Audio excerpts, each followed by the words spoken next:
మానవుడు పడిపోయాడు, వాడికి ఒక టైం ఇవ్వబడింది. ఆ టైం వరకు దేవుడు మానవుల్ని ఆ డెవిల్కి అప్పగించాడు.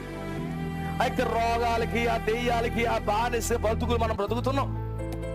బబులోని ఎవరో కాదు, డెవిల్, ఆ సాతానుడు, లూసిఫర్.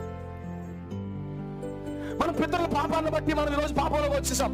ఆదాము పాపాలను బట్టి ఈరోజు మనం పాపంలో ఉన్నాం.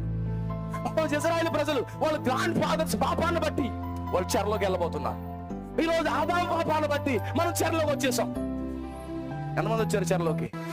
మనం అందరం చెరలో ఉన్నాం. తండ్రి పాపాన్ని బట్టి, దావీదు పాపాన్ని బట్టి ఆ రాజ్యమంతా పాపం వచ్చేసింది, రాజ్యమంతా తీర్పు వచ్చేసింది. ఆహాబు పాపాన్ని బట్టి ఆ కుటుంబానికి తీర్పు వచ్చేసింది. ఆదాము పాపాన్ని బట్టి సమస్త మానవాళికి తీర్పు వచ్చేసింది. ఆదాముని బట్టి మనం అందరం ఎక్కడికి వచ్చాం? బబులోని చెరలోకి వచ్చాం. బబులోని చెర ఏంటి? పాపపు చెర. That is the confusion. బబులోని అంటే